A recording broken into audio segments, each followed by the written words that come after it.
Hello बच्चों, आप सभी का नीट गुरुकुल क्लास में स्वागत है। आज हम पढ़ेंगे केमिस्ट्री का chapter 1 some basic concept of chemistry.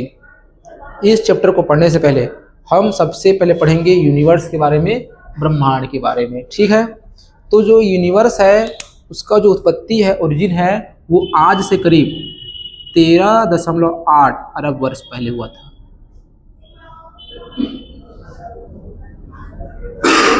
ठीक है, यूनिवर्स की उत्पत्ति यानी यूनिवर्स का जो ओरिजिन है वो आज से करीब 13.8 अरब वर्ष पहले हुआ था।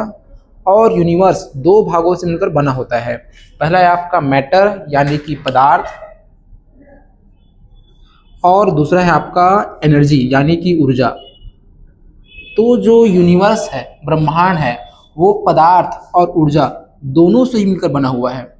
तो जो पदार्थ है वो यूनिवर्स में लगभग 32% है, और जो एनर्जी है, ऊर्जा है, वो यूनिवर्स में, ब्रह्मांड में 62% है।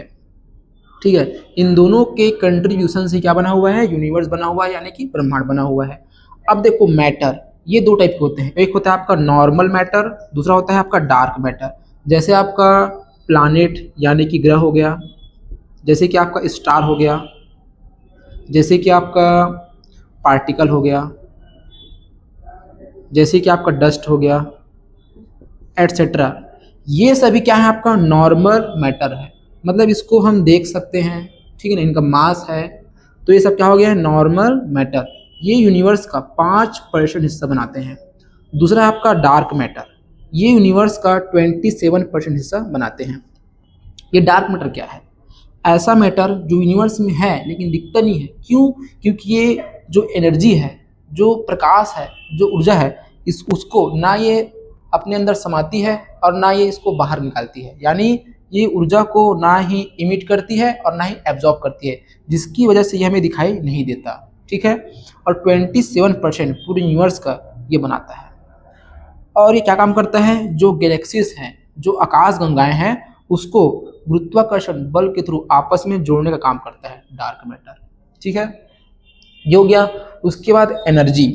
एनर्जी जैसे आपका थर्मल एनर्जी और न्यूक्लियर एनर्जी, ग्रेविटेशन एनर्जी और बहुत सारी एनर्जी होते हैं। ठीक है, तो ये आपका हो गया एनर्जी। ये लगभग 68% यूनिवर्स का बनाता है।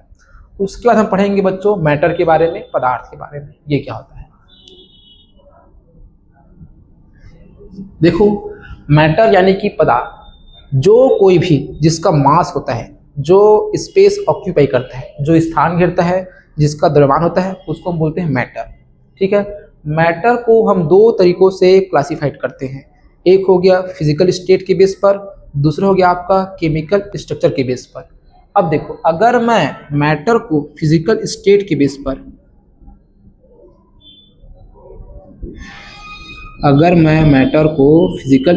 बेस पर क्लासिफाइड करता हूँ तो ये 3 भागों से बना होता है। ठीक है ना, इसके 3 पार्ट होते हैं। पहला आपका सॉलिड, दूसरा आपका लिक्विड और तीसरा आपका गैस।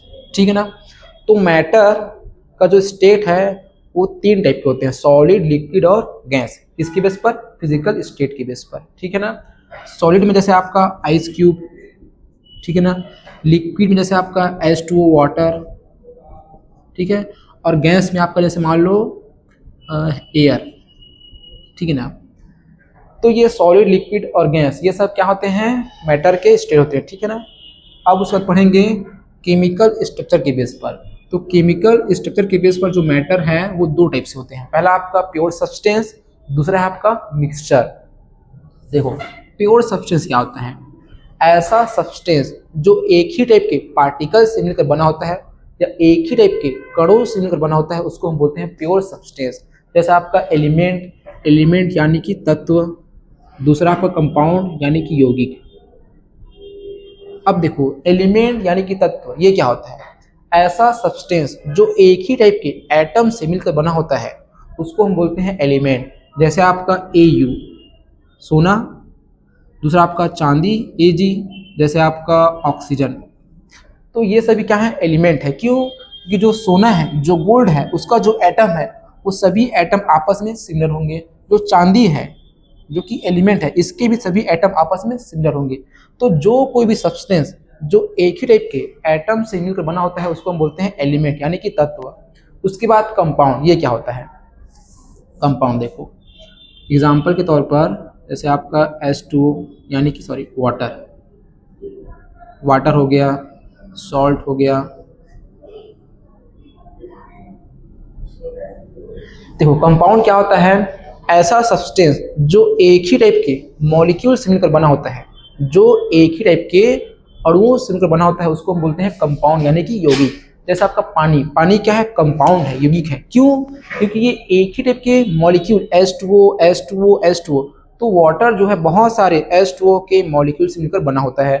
उसी प्रकार सॉल्ट यानी कि नमक, ये भी बहुत सारे NaCl तो NaCl के बहुत सारे मॉलिक्यूल से क्या बनता है? सॉल्ट बनता है। यानी कि जो तत्व है उसके जो पार्टिकल हो क्या होंगे? एटम होंगे, और जो कंपाउंड है, यौगिक है, उसके जो पार्टिकल है वो क्या होंगे? मॉलिक्यूल होंगे।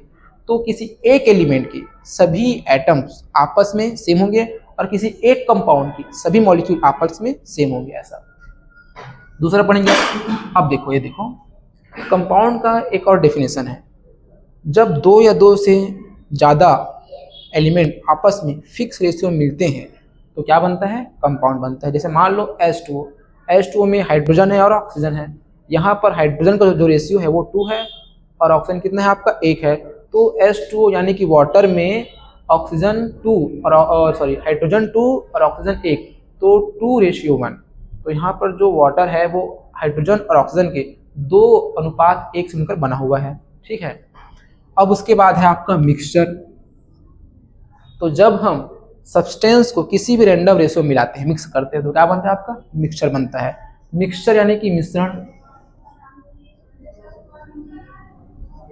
देखो ठीक है, मिश्रण जो है वो दो टाइप से होते हैं। पहला आपका होमोजीनस और दूसरा आपका, अब आता है आपका मिक्सचर। मिक्सचर क्या होता है? जब हम सब्सटेंस को किसी भी रैंडम रेशियो में मिलाते हैं या मिक्स करते हैं तो क्या बनता है? आपका मिक्सचर बनता है। ठीक है। मिक्सचर भी दो टाइप से होते हैं। पहला आपका होमोजीनस, दूसरा है आपका हेट्रोजीनस।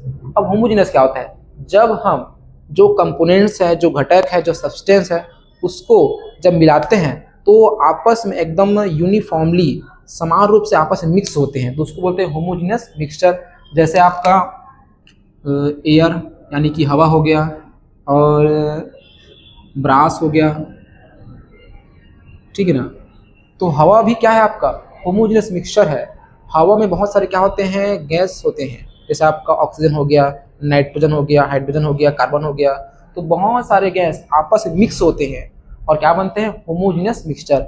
आप हवा को देख के नहीं बता सकते कि यहाँ पर ऑक्सीजन है, यहाँ कार्बन है, यहाँ नाइट्रोजन, यहाँ पर हाइड्रोजन है, क्योंकि सभी गैस आपस में एकदम इक्वल मिक्स हैं, यूनिफॉर्मली मिक्स हैं। ठीक है ना। जैसे आपका पानी में अगर आप डाल दोगे NaCl तो पानी में NaCl पूरी तरह से घुल जाता है। तो कहाँ पर नमक कम है, कहाँ पर नमक ज़्यादा है, उसको आप नहीं बता सकते। क्यों? क्योंकि पानी में जो नमक है वो पूरी तरह से इक्वली डिस्ट्रीब्यूट हो गया, इसको बोल सकते हैं समान रूप से वितरित है, फैला हुआ है नमक पानी में। तो क्या बन गया आपका? Homogeneous mixture. मतलब नमक अलग दिखेगा, पानी अलग दिखेगा, ऐसा नहीं होगा। नमक और पानी आपस में एकदम मिक्स दिखेंगे। आप नमक को और पानी को अलग अलग नहीं कर सकते देख करके। तो क्या बन गया? आपका होमोजीनस मिक्सचर बन गया। उसके बाद हेट्रोजीनस मिक्सचर। इसमें क्या होता है?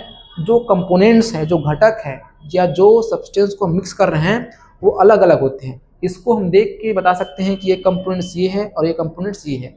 तो ये क्या बन गया? आपका हेट्रोजीनस मिक्सचर। जैसे आपका पानी H2O में अगर मैं डाल देता हूँ रेत, या फिर H2O में अगर मैं डाल देता हूँ तेल, ठीक है ना, तो रेत और पानी कभी भी आपस में, ठीक है ना, अच्छे से मिक्स नहीं होंगे।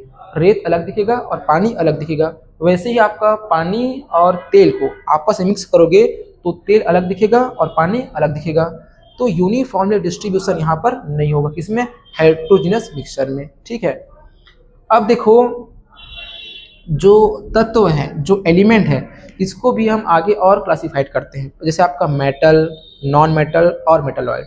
उसके बाद जो कंपाउंड है, जो यौगिक है, इसको हम और क्लासिफाइड करते हैं। जैसे आपका ऑर्गेनिक कंपाउंड और इनऑर्गेनिक कंपाउंड, ठीक है ना। तो आगे की क्लास में हम पढ़ेंगे। तो धन्यवाद।